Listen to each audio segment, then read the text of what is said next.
नमो अरिहन्ताणं नमो सिद्धाणं नमो आयरीयाणं नमो वज्रायाणं नमो लोये सव्यसाहुरं। बोले अनंतानंद से परमेष्टि भगवान की, आदिरम आदिनाथ भगवान की, वर्तमान शासन महावीर भगवान की, आचार्य श्री अक्षर वादिराज श्री महाराज की, आचार्य गुरु श्री अक्षर विश्व सागर जी महाराज की, अहिंसा में विश्व धर्म की।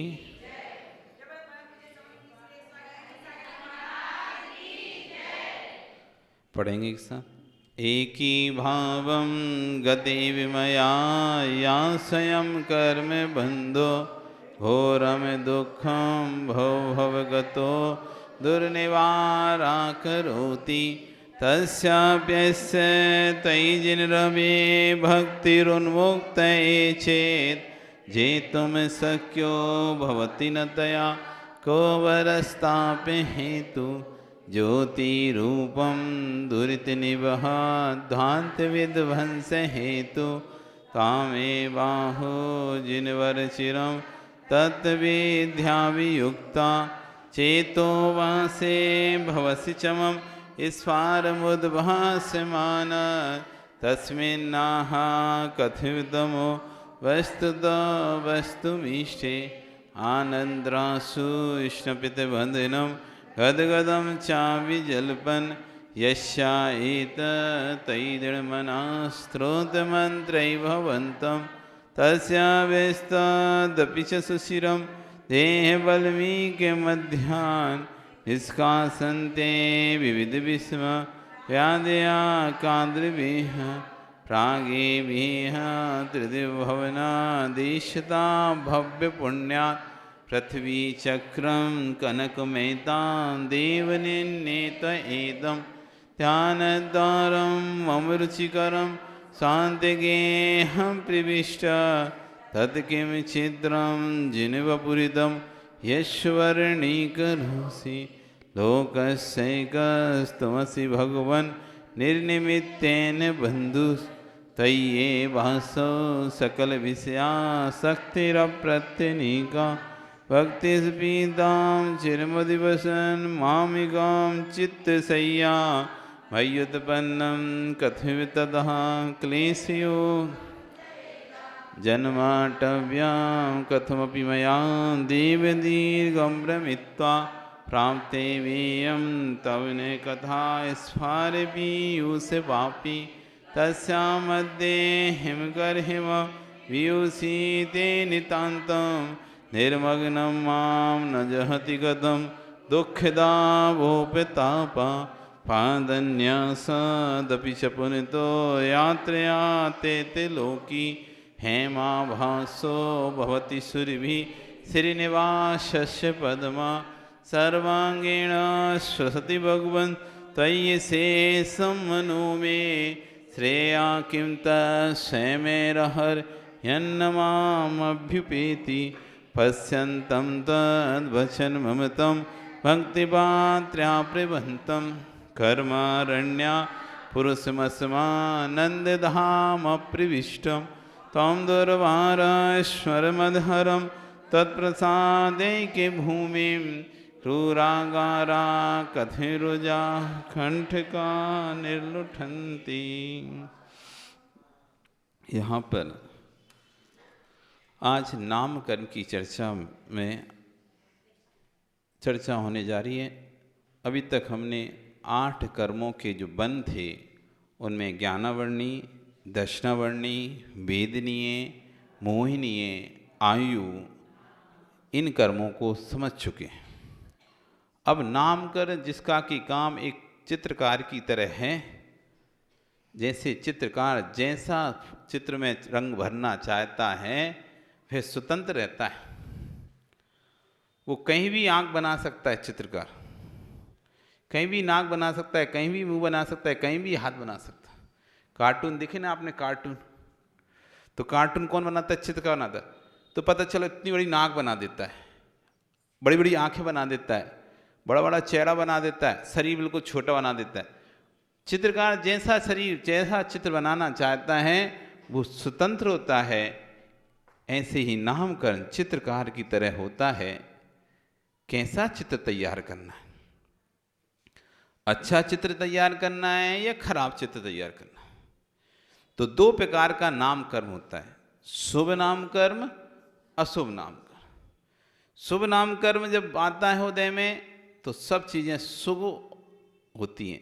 नाक भी अच्छी होती है, आँख भी अच्छी होती है, दांत भी अच्छे होते हैं, सिर का बाल भी अच्छा होता है, शरीर का रंग भी अच्छा होता है, हर चीज़ आपकी बोली अच्छी होती है, हर कुछ अच्छा होगा। और अशुभ नामकर्म को दे रहेगा तो आपकी नाक टेढ़ी रहेगी, आँख खराब रहेगी, कान खराब रहेंगे, बाल खराब रहेंगे, शरीर खराब रहेगा, बेडौल रहेगा, फिट नहीं रहेगा, काला कलूटा सा रहेगा, बिल्कुल कुंवर निकला होगा शरीर में से, अनेक प्रकार की बीमारियां शरीर को रोग को घेरे हुई होंगी। आपकी बात लोगों को चुभेगी, कर्कश लगेगी, आप कितना भी अच्छा बोलो तब भी वो आपको दूसरों को चुभेगी। कितना भी आप किसी के लिए कुछ भी कर लो तब भी कोई यश नहीं मिलेगा। या शुभ नाम का जब उदय में आएगा तो तुम अपना जीवन भी उसके लिए समर्पित कर दोगे तब भी आपको यश प्राप्त नहीं होगा। आपका शुभ नामकरण को चल रहा है। ये शुभ और अशुभ, अच्छी गति में पहुंचना ये शुभ नामकरण है, नरक तिरंच आदि गतियों में जाना ये अशुभ नामकरण है। नरक तिरंच दो अशुभ गति हैं, मनुष्य और देव दो शुभ गति हैं। शुभ नामकरण से मनुष्य और देव बनते हैं, अशुभ नामकरण से नारकी और तिरंच बनते हैं। एक इंद्री, दो इंद्री, तीन इंद्री, चार इंद्री पर्याय ये अशुभ है। पंचेंद्री संगी पंचेंद्री बनना शुभ है, क्योंकि एक दो तीन चार इंद्री तो अपना कभी कल्याण कर ही नहीं सकते। पंचेंद्री जीव एक ऐसा है जो अपना कल्याण कर सकता है, चाहे तिरंच अवस्था में रहे, चाहे देव अवस्था में रहे, चाहे नारकी अवस्था में रहे, चाहे मनुष्य अवस्था में रहे, किसी भी अवस्था में रहेगा पंचेंद्री जीव। और यदि कोई प्रबल निमित्त मिल जाए उसे, नरकों में देव आके संबोधन कर सकते हैं तो संबोधित हो जाता है। नरकों के दुख उठाने से, दुख मिलने के कारण से उसको अपनी घबराहट हो जाती है, नहीं आगे नहीं करूंगा, सम्यक दर्शन प्राप्त कर लेता है। तीव्र वेदना के कारण सम्यक दर्शन हो जाता है। देवों में भी रिद्धियां देखते हैं, महिमाएं देखते हैं, भगवान का वैभव देखते हैं, सम्यक दर्शन प्राप्त कर लेते हैं। तिरंच और मनुष्यों में देव दर्शन, जाति स्मरण, धर्म स्मरण, इन सबसे सम्यक दर्शन प्राप्त कर सकते हैं। पंचेंद्री जाति शुभ जाति, चाहे तिरंच गति हो, चाहे मनुष्य गति हो, चाहे देव गति हो, चाहे नरक गति हो, इनमें उसे पंचेंद्री जाति मिली है तो शुभ जाति है। अच्छा शरीर का सैनन, हट्टा काटा मिला हुआ है, शुभ नाम कर, बिल्कुल ऐसे रखा है लकड़ी जैसे, जोर से धक्का दे दो तो वहां गिर जाए और हाथ पैर टूट जाए। बहुत से लोग होते हैं बिल्कुल ऐसे लकड़ी जैसे, खाते हैं, सब कुछ करते हैं, भोजन भी अच्छा है, खूब खाना भी खाते हैं, लेकिन तब भी शरीर ऐसा रखा हुआ है, बिल्कुल भोजन ही अंग ही नहीं लग रहा, शरीर को भोजन अंग लग ही नहीं रहा हो, यह शुभ नामकरण चल रहा है। और एक व्यक्ति एक रोटी खाता है और उसमें भी ऐसा लगता है बड़े खाते पीते घर का है, इस शुभ नामकरण चल रहा है इसका।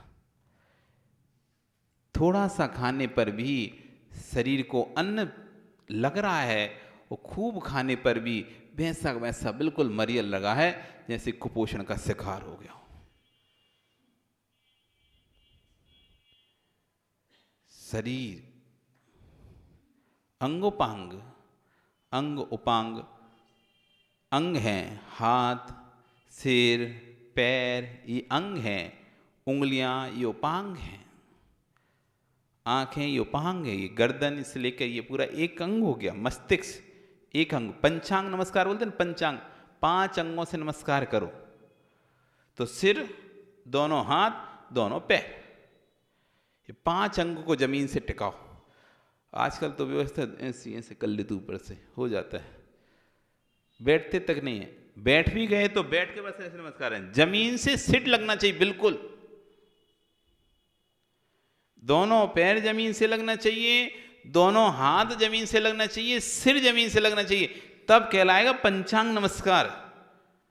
बस ऐसे कर लिया तो ये पंचांग नमस्कार नहीं हो, ये तो मुंड बंदना है, मुंड बंदना, मुड़ी हुई बंदना। आगम पंचांग नमस्कार, गवासन से बैठो या फिर वैसे दोनों पैरों को फोल्ड करके, पुरुष लोग दोनों पैरों को फोल्ड करके नमस्कार करते हैं, महिला लोग गवासन में बैठकर पंचांग नमस्कार करते हैं।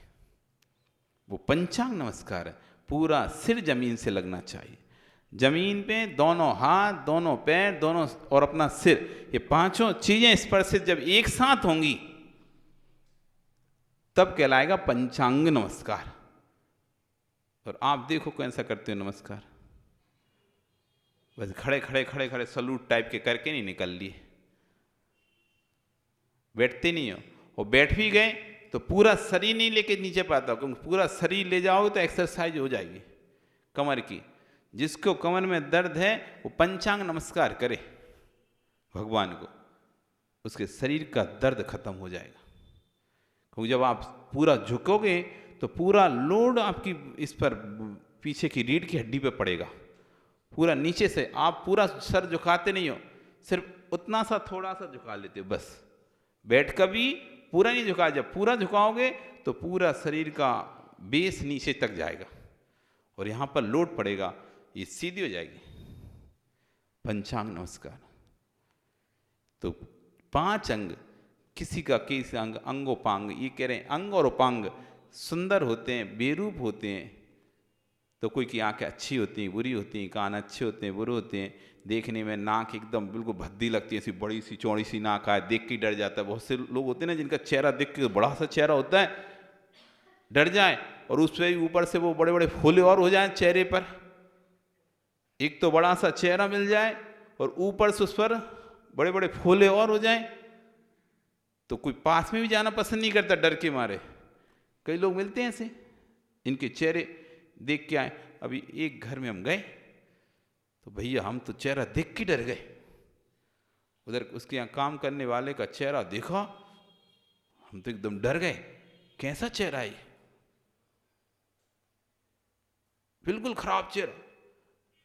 कैसे है कि लोग इसको देख लेते होंगे इस चेहरे को। तो अशुभ नामकरण का, एक तो नीच जाति में उत्पन्न हुआ तो वैसे ही अशुभ नामकरण, ऊपर से चेहरा भी देखो ना आप, जो शेड्यूल कास्ट के लोग रहते हैं उनके चेहरे देखो, जैसी गति में उत्पन्न हुए उस हिसाब से चेहरे मिलते हैं। आप स्वर्ण व्यक्ति का चेहरा देखो, आप कुछ क्रीम पाउडर ना भी लगाए वो अलग समझ आते ऊंची जाति का व्यक्ति है। ऊंची जाति का व्यक्ति अलग समझ में आता है चेहरे से, चेहरे का तेज, चेहरे की रंग बनावट अलग समझ में आती है। जैन कुल में जन्मा हुआ बालक हो उसका रंग रूप देख लेना, और नीच कुल में जन्मे बालक का रंग रूप देख लेना, कैसा दिखेगा आपको। एक आध कोई अच्छा हो गया बात है, जैसे एक आध इसमें अपने में बुरा हो गया तो अलग चेहरा खराब वाला पैदा, ऐसे एक आध कोई एक दो अच्छे हो गए वो अलग वैसे। लेकिन अधिकतर बहुलता से देखें हम, ऐसा नहीं वहां भी पूरे बुरे होते हो, अच्छे चेहरे होते हैं, लेकिन बाहुलता यदि देखी जाए तो बुरों की चेहरे काले होना, अधिकतर काले चेहरे मिलेंगे, सांवले चेहरे मिलेंगे, टेढ़े आड़े बिखरे चेहरे मिलेंगे, उसकी बहुलता ज्यादा है। क्रूरता से भरे चेहरे होते हैं चेहरों पर। रमेश बहुत केस आते हैं, बहुत लोगों को देखते हैं चेहरे पर क्रूरता दिखती है, नहीं दिखती क्या? चेहरे पर क्रूरता रहती व्यक्ति के। जैन कुल में उत्पन्न किसी व्यक्ति के चेहरे पर क्रूरता नहीं दिखेगी, आपको क्रूरता नहीं दिखेगी, चेहरा ही क्रूर समझ में आता है अलग से। तो ये सब नामकरण से मिलते हैं। अशुभ नाम करें तो क्रूर चेहरा मिलेगा, देखते से ये आदमी डर जाए, उसकी आंखें बड़ी बड़ी ऐसी, चेहरा बड़ा बड़ा सा, सब कुछ एकदम, ये क्या है? अंगोपांग नामकर्म में शुभ होगा तो अच्छा, अशुभ होगा तो अच्छा। वर्ण नामकर्म आता है, गति, जाति, शरीर, अंगोपांग, संस्थान, सैनन, संस्थान नामकर्म आता है। आकार कैसा, कैसा आकार बनेगा, सही आकार बनना चाहिए, टेढ़ा आकार, टेढ़े होते हैं ना, ऐसे कैसे भी हाथ पैर हो गए, ये टेढ़ा मेढ़ा आकार, कुबड़ निकल गई, पीठ पे झुक गए, नहीं चल पा रहे, शरीर का कोई अंग नीचे से बड़ा है, ऊपर का छोटा है, ऊपर का अंग बड़ा है चौड़ा है, नीचे का अंग बिल्कुल पतला है। ऐसे अनेक 6 प्रकार के सेनन होते हैं ना। तो बट वृक्ष की भांति, जैसे बट का वृक्ष होता है, नीचे से तो पतला और ऊपर से फैला टाइप का, तो बट वृक्ष की भांति शरीर होते हैं बहुत से लोगों के, कि नीचे से तो पतला होता और बहुत से लोग नीचे से ऐसे फैल जाते हैं, बिल्कुल ढूम ढूम चलते हैं ऐसे, पूरा नीचे से गर्दन, जो नाभि के नीचे का पूरा भाग बेडौल हो जाता है। चेहरा सुंदर है, ऊपर का भाग सुंदर है, कटी प्रदेश तक अच्छा भाग है, लेकिन उसके नीचे का पूरा भाग बेडौल हो गया है, बिल्कुल बेकार लग रहा है। ये सब नामकर्म की रचना है। जैसा नाम कर्म होगा, अशुभ नाम कर्म होगा, तो बेडौल शरीर हो जाएगा बिल्कुल, उसको अपने आप में ही शर्म आएगी, कैसा शरीर हो गया मेरा। और शुभ नामकरण का शरीर होगा, पतला शरीर होगा तब भी अच्छा लगेगा, मोटा शरीर होगा तब भी अच्छा लगेगा। ऐसा नहीं समझना मोटा शरीर हो तो बुरा लगेगा, मोटा शरीर भी सब जगह से मोटा होगा ना तो सुंदर लगेगा, सब जगह से व्यवस्थित होगा। ये सब नाम कर्म रचना कर रहा है, शुभ और अशुभ। तो गति का नाम करके शरीर को किया, जाति को किया, निर्माण अपने शरीर का निर्माण करता है। तो एक स्किन ऐसी होती है, ऑयली होती है, कुछ भी लगा तो दराम खराब हो जाती है, कोई अच्छी स्किन होती है, कोई खराब स्किन होती है, कोई थोड़े में टूट जाता है, और कोई थोड़ा सा ही कुछ भी करते रहो कुछ नहीं होने वाला होता। ये बनावट अच्छी नहीं किसी चीज़ की, अच्छा मजबूत नहीं है, निर्माण अच्छा नहीं किया इसका, जैसे अच्छा मकान नहीं बनाया इसने।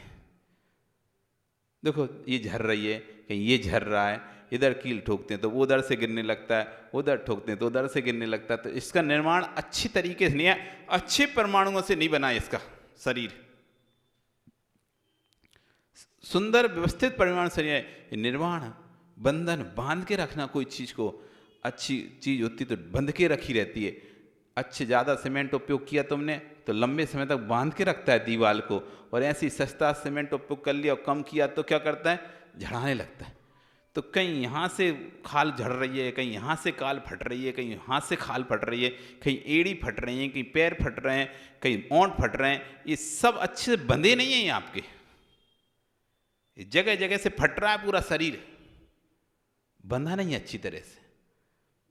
तो जैसे धरती फटती है ना अलग अलग जगह जगह से ऐसे, तो लोगों के हाथ पैर फटते हैं, कोई के हाथ ही फट जाते, पूरे हाथ ऐसे फट जाते हैं, किसी की पूरी पेड़ियाँ फट जाती है, कितना भी कुछ भी लगाते रहो पेड़ियाँ सही नहीं होती, फटी रहती हैं।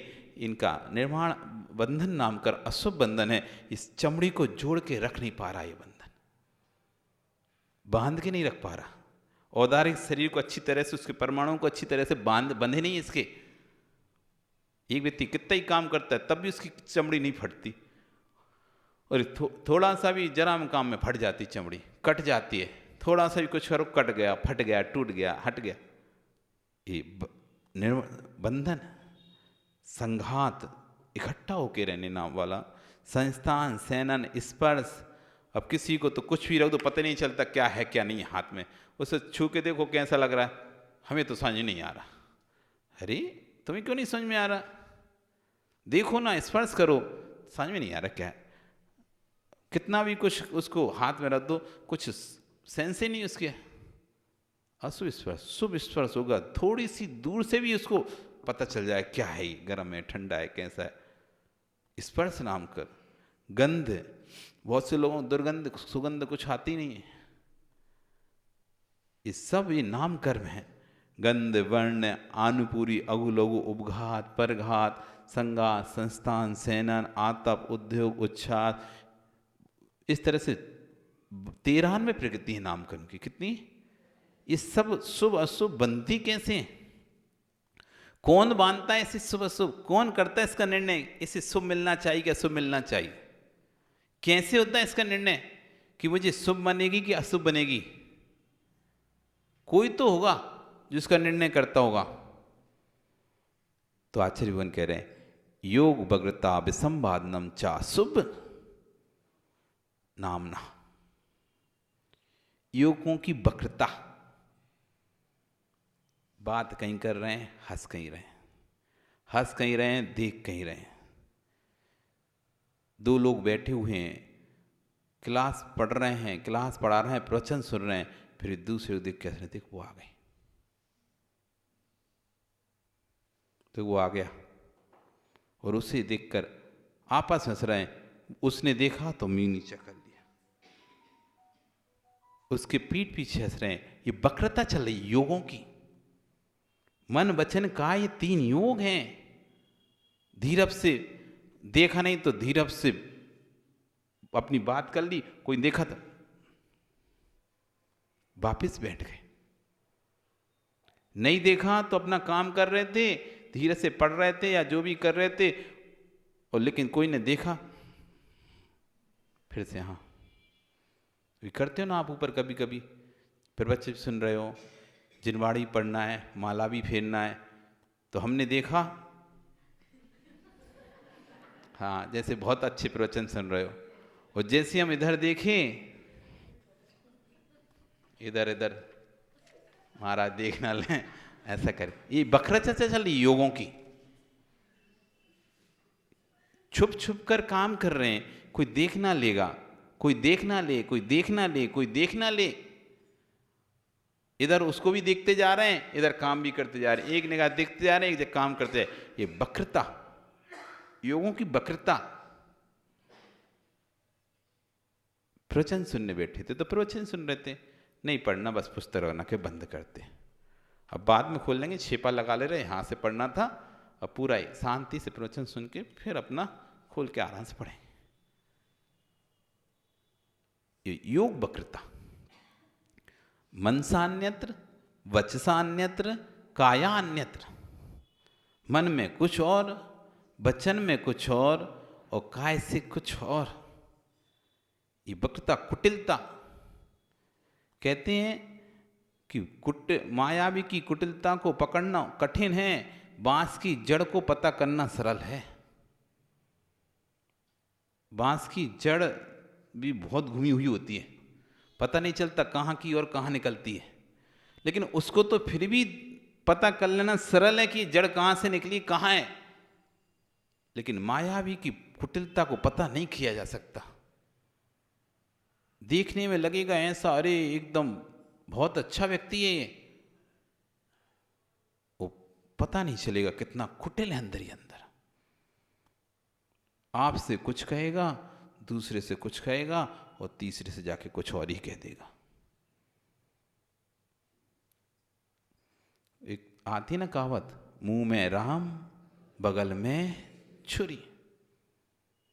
मुंह में राम बगल में छुरी। जो आपसे तो भैया भैया भैया कहकर बात कर रहे हैं, और जैसे ही आप गए, देखिए ना, साफ साफ साफ तुम्हारे सामने कोई कहे साफ साफ साफ, और जैसे पीछे मुड़ो साफ साफ साफ। सामने थे तो साफ साफ कर रहा था, और जैसे ही उसने पीठ मोड़ी, सांप है तो बिल्कुल जहरीला, ये तो सांप है सांप। योग वक्रता है। जितना अधिक अपने अंदर वक्रता रहेगी, कुटिलता रहेगी, उतना हमको अशुभ नाम कर्म का बंध होगा। वहां तो बहुलता चलती है, परिणाम अच्छे बुरे हमारे चलते रहते ना, तो नाम का डिसाइड कैसे करेगा, क्या तुम्हें अच्छा बनाए क्या बनाए? क्योंकि एक क्षण पहले तुम अच्छे थे, दूसरे क्षण बुरे हो गए, फिर अच्छे हो गए, फिर बुरे हो गए, फिर अच्छे हो गए, फिर बुरे हो गए। तो हर समय तो कुटिलता नहीं कर रहे, हर समय सरलता भी नहीं है। तो जब कुटिलता के परिणाम आ रहे हैं तब नाम कर्म अशुभ बन रहा है, जब सरलता के परिणाम आ रहे हैं तो शुभ नाम कर्म। अब डिसाइड कैसे हो कि, तो जिसकी बहुलता होती है, अशुभता की बहुलता है, तो अशुभ नाम कर्म जो शुभ भी बांधा था वो भी परिणत होकर अशुभ में बदल जाएगा। बहुलता देखना पड़ेगा, नहीं तो कोई कहे महाराज जी आप भी तो थोड़ा ऐसे बैठ जाते हैं, कोई नहीं आता तो ऐसे बैठे रहते हैं, तो ये भी तो कुटिलता हो गई। जब कोई नहीं आता तो आराम से बैठे मस्ती में, लेकिन कोई दर्शन करने आया तो व्यवस्थित होकर बैठ गए। हाँ, ये भी कुटिलता है, लेकिन अब वहां पर देखना पड़ेगा कि अधिकता किसकी है। शुभ की अधिकता है क्या अशुभ की अधिकता है आपके जीवन में? आपके सुबह से लेकर शाम तक की दिनचर्या में शुभ नामकर्म की अधिकता हो रही है, अशुभ नामकर्म की अधिकता? जिस भी कर्म की अधिकता है वो दूसरा कर्म अपने ऊपर परिणित कर लेता है। आएगा तो एक समय में एक ही उदय, चाहे शुभ आए चाहे अशुभ आए, दो तो एक साथ नहीं आएंगे। तो जिसकी बहुलता होगी वो दूसरा कर्म पहले कर्म को अपनी तरफ कन्वर्ट कर लेगा। आपके थोड़े 1 घंटे के शुभ हैं और 23 घंटे के अशुभ हैं, तो 1 घंटे के शुभ भी वो 23 घंटे के अशुभ में कन्वर्ट हो जाए। बहुलता किसकी है? तो जिसकी बहुलता है वो कार्य होता है। अशुभ की बहुलता है तो अशुभ का कार्य होगा, शुभ की बहुलता है तो शुभ का कार्य होगा। क्योंकि प्रतिदिन हम सुबह से लेकर शाम तक कुछ ना कुछ तो करते ही रहते हैं, और जो कुछ ना कुछ करना है हमारा, वही नामकर्म को बंद कराता है। शरीर से संबंधित जितनी प्रक्रिया हमारी हैं, वचन से संबंधित जितनी प्रक्रिया हमारी हैं, मन से संबंधित जितनी प्रक्रिया हमारी हैं, ये हमको नामकर्म का बंद कराती है। या तो शुभ का कराएंगी या अशुभ। आप किसी बारे में बुरा सोचेंगे तो अशुभ नामकर्म बंधेगा, किसी के बारे में अच्छा सोचेंगे तो शुभ नामकर्म बंधेगा। आप चाहे उससे कहो नहीं कहो, लेकिन उसके प्रति आपके मन में द्वेष ईर्ष्या भाव आ रही है, सामने ना भी है, अकेले में आप अपने घर में ही बैठे हो, तब भी आप यदि उसके बारे में सोच रहे हो, और अब सोच क्या रहे वो तुम्हें ही पता है। जैसा आप सोच रहे हो वो मन संबंधी वक्रता चल रही है आपकी, ये मन संबंधी कुटिलता चल रही है, ये आपको अशुभ नामकर्म का बंद कराए। इसलिए काले लोग गोरे होते देखे गए और गोरे लोग भी काले होते देखे गए। ऐसा मत समझना है जो गोरा है वो गोरे ही रहेगा, काला काला ही रहेगा। काला व्यक्ति की प्रकृति बदल जाती है, गोरा हो जाता है, गोरे व्यक्ति की प्रकृति बदल जाती है, काला हो जाता है। अरे यार तुम तो पहले कितने सुंदर लगते थे, अब तो तुम्हारा चेहरा एकदम बिल्कुल तेज ही नहीं है, निस्तेज हो चुका है, कोई शरीर में कांति नहीं बची, एकदम फीका चेहरा लग रहा है, पूरी झुर्रियां आ गई, पूरा एकदम काले से पड़ गए तुम, क्या हो गया, क्या टेंशन है तुमको? वो तनाव में 24 घंटे रहता है, टेंशन में 24 घंटे रहता है, तो वैसे ही नामकर्म को उसका अशुभ नामकर्म का बंद हो रहा है। तो अशुभ नामकर्म का बंद होता है, शरीर की रचना भी फिर अशुभ होने लगती है। जो पहले बहुत सुंदर दिखता था, अच्छा दिखता था, क्यों देखो आप जब बच्चा छोटा रहता है उसका चेहरा कितना अच्छा लगता है, क्यों? उसके अंदर ज्यादा कुटिलताएं नहीं रहती उस समय, वक्रताएं नहीं रहती उस समय, सीधा है, जो समझ में आता है बोल देता है, जो देखता है वो कह देता है, अंदर मन वचन काय की कुटिलताएं नहीं रहती उतनी। जैसे जैसे समझदारी आने लगती है, जैसे जैसे बड़ा होने लगता है, कोमलता सुकुमालता विलीन हो जाती है। जो सरलता चेहरे पर थी बचपन में, आप किसी बच्चे को देखो बचपन में चेहरे पर सरलता रहती है, अलग से दिखाई देता है भोलापन, सुकुमालता, कोमलता। और जैसे जैसे बड़ा होता जाता है, वक्रता बढ़ती जाती है, वैसे वैसे चेहरा बदलता चला जाता है, वैसे वैसे चेहरा बदलता चला जाता है। फिर उसके चेहरे से मासूमियत चली जाती है, उसके चेहरे से भोलापन चला जाता है, उसके चेहरे से सरलता चली जाती है, उसके चेहरे से कोमलता चली जाती है, हटने लगती थी। तो योगों की वक्रता हमारे अंदर कैसे परिणाम चल रहे हैं, क्या परिणाम चल रहे हैं, वो सब आपको समझ में आ रहे होंगे। समझ लो यही नामकर्म आपका बन रहा है। जाने अनजाने बहुत सारी क्रियाएं हो जाती हैं। जैसे आज ही हम क्लास में बता रहे थे कि जब नहीं आज क्लास प्रवचन में नहीं बैठना होता था तो आचार्य से इधर चेहरा देते तो नीचे से खिसक लेते थे धीरे से कि चलो आज नहीं बैठना प्रवचन है, तो गायब हो लेते। लेकिन ये अशुभ नामकर्म चल रहा है, अशुभ नामकर्म का बंद हुआ ये कि आपने आंख फेरी और आपने कर ली। गुरुजी पढ़ा रहे हैं और हम उनको देखकर हंस रहे हैं या उनको किसी और के विषय में बात कर रहे हैं, लेकिन उससे वक्रता दिखाई दे रही है, योग वक्रता है ये, इससे भी अशुभ नामकरण का बंध होता था। बहुत समझाते थे गुरु जी, किसी कोई पढ़ देखो, राजा के सामने, गुरु के सामने कभी भी काना फूसी मत करना, नहीं तो बहुत बड़ी विपत्ति में पड़ जाओगे। राजा के सामने, गुरु के सामने, राजा बैठा हुआ, तुम दूसरे कान में कुछ धीरे धीरे बातें कर रहे हो, राजा को शक हो जाए, पता नहीं क्या बात है, मेरे बारे में तो नहीं बोल रहा, कुछ कोई षड्यंत्र तो नहीं रच रहा, कोई बात तो ऐसी नहीं है जो मुझे नहीं बताना है, और ऐसी कौन सी बात हो सकती है, मैं राजा हूं और मेरे होते हुए राजा के होते ऐसी कौन सी बात है ये लोग आपस में कर रहे हैं और मुझे पता नहीं है। इसलिए गुरु के सामने जब बैठे हो तो कभी भी कानों में कानाफूसी नहीं करना, पता नहीं क्या बात है, क्या बोल रहे हैं ये दूसरे से, हमारे बारे में बोल रहे क्या, कुछ गलत पढ़ा दिया क्या, गलत बोल दिया क्या, जो कान में हंस रहे, एक दूसरे को देखकर हंस रहे। ना आंखों के आंखों इशारे करना चाहिए उस समय, और ना कानों में कुछ बोलना चाहिए। अभी हम गुरु के समीप हैं, अभी हम राजा के समीप हैं, दंड के पात्र बन सकते हैं। इसमें बहुत बड़ी विद्या है ये।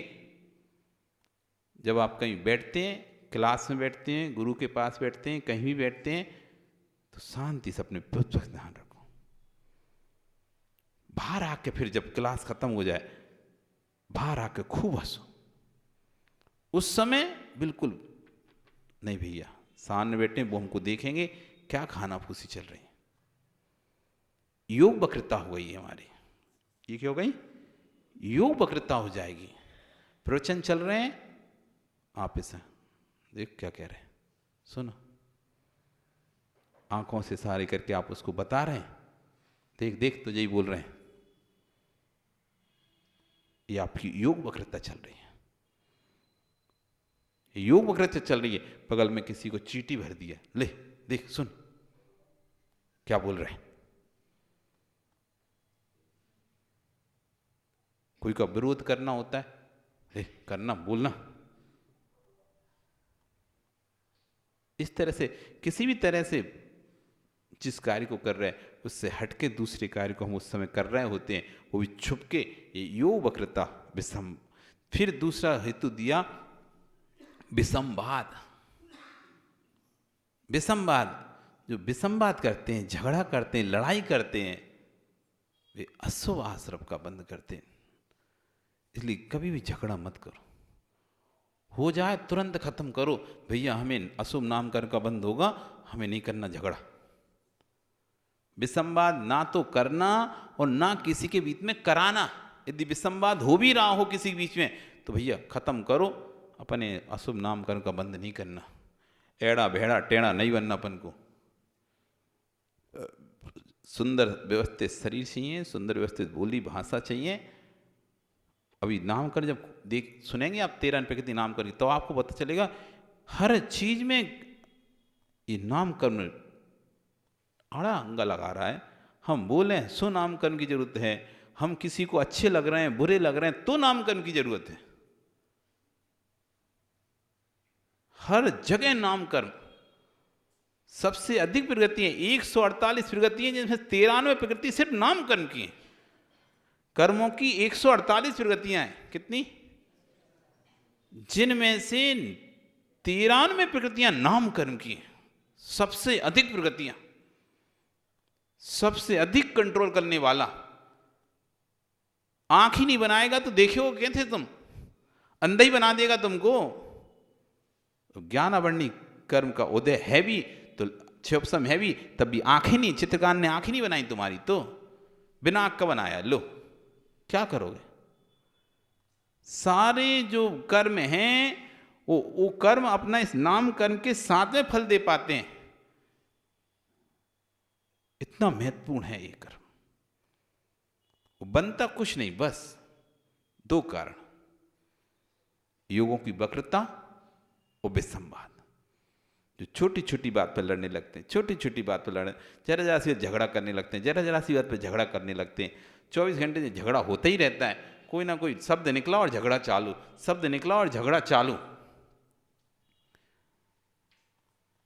जो विसंवाद कराते ही रहते हैं और करते ही रहते हैं, दोनों झगड़ा होते ही लेते हैं। एक मिनट भी ऐसा नहीं निकलता शांति से निकल जाए।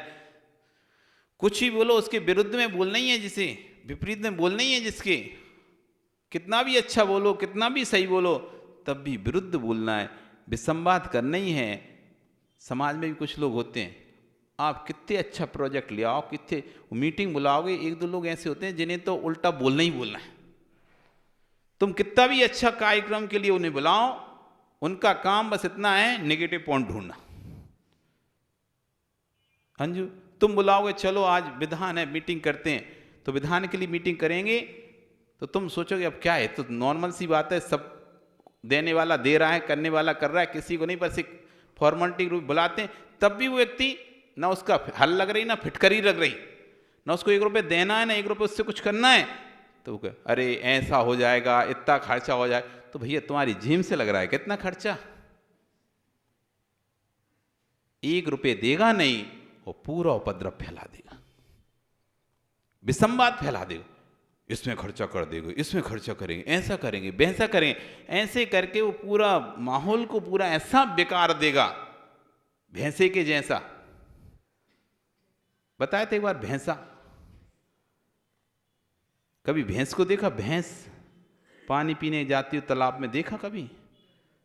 जब भैंस पानी पीने जाती, कितना भी साफ तालाब हो, पहले उसको मचाती है, अच्छे से मचाएगी, पूरा ऐसा लोटेगी, उसमें पूरे चारों तरफ लोट के उसकी जितनी मट्टी है ना, वो सारी मट्टी ऊपर ले आई, पूरा ऐसा कचरा हो जाएगा, पूरा गंदा हो जाएगा, मैला पानी हो जाएगा, फिर उसमें करेगी लवसंका,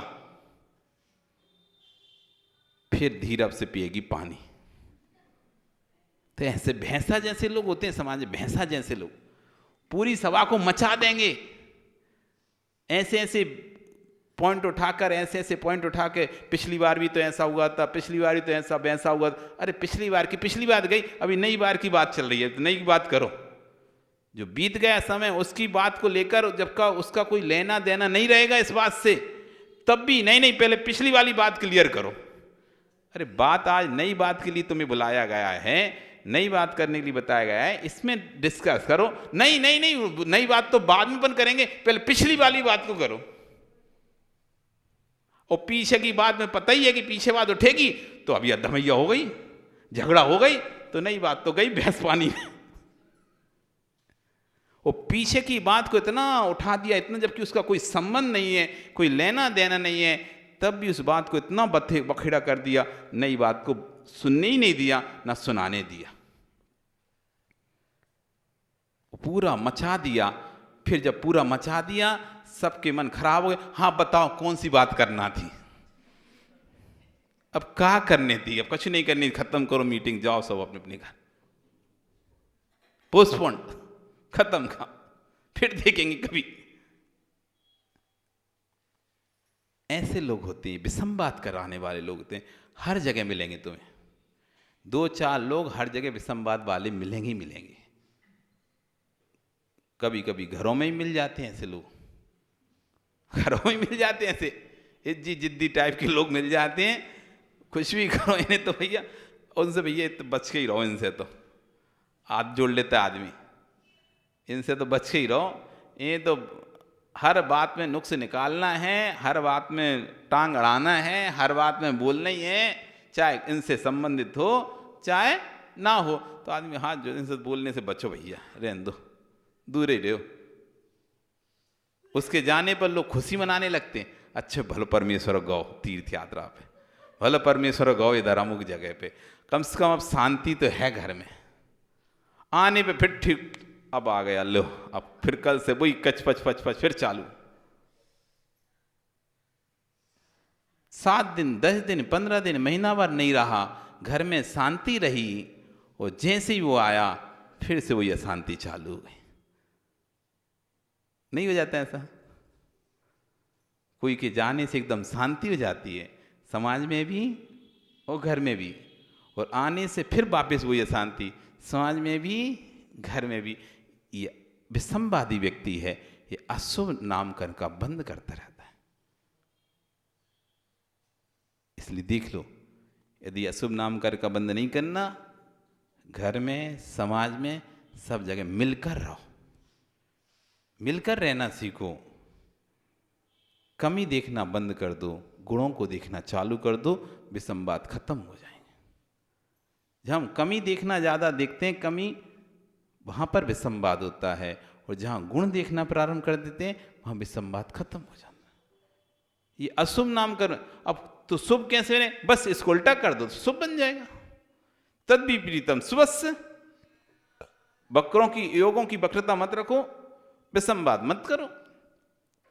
ना कोई चीज का त्याग करना, ना कोई आलू प्याज छोड़ना, ना रात्रि भोजन छोड़ना तुमको, ना कोई वस्तु छोड़ना, ना कोई उपवास करना, ना कोई नियम लेना, ना कोई व्रत करना, कुछ भी तो नहीं करना। बस दो ही तो काम करना है शुभ बांधने के लिए, योग की वक्रता छोड़ना है और विसंवाद छोड़ना है, तो शुभ का बंध होने लगेगा। ये नाम कर्म की प्रकृतियां हैं, शुभ और अशुभ। जैसा हम चाहें तीर्थंकर नाम कर बांध सकते हैं, जिससे तीर्थंकर प्रकृति बंधेगी। तीर्थंकर बनने के लिए भी नामकर का सहारा लेना पड़ता है। जब तक नाम तीर्थंकर नाम कर्म की प्रकृति नहीं बनेगी, कोई जीव तीर्थंकर नहीं बन सकता। ये बहुत बहुत गहरा है नाम कर्म, हर जगह इसकी जरूरत है। जैसे आज हर जगह आपको क्या चाहिए पड़ता है? आधार कार्ड। बैंक जाए सो आधार कार्ड, व्यापार जाओ सो आधार कार्ड, घूमने फिरने जाओ सो आधार कार्ड, कहीं भी जाओ सो आधार कार्ड, अपनी पहचान बताओ सो आधार कार्ड। हर जगह क्या चाहिए? चाहिए ना, आधार है वो तुम्हारा, वो चाहिए पड़ेगी तुम्हें। कोई सी भी जगह जाए, बैंक में जाओ, किसी भी सरकारी ऑफिस जाओ, किसी भी कार्य को करो, तुम जमीन खरीदो, जमीन बेचो, लो दो, कुछ भी करो, व्यापार करो, सामान खरीदो, लो दो, अकाउंट खुलवाओ, कुछ भी करो, हर जगह चाहिए क्या है? आधार कार्ड। बिना आधार कार्ड के नहीं होगा।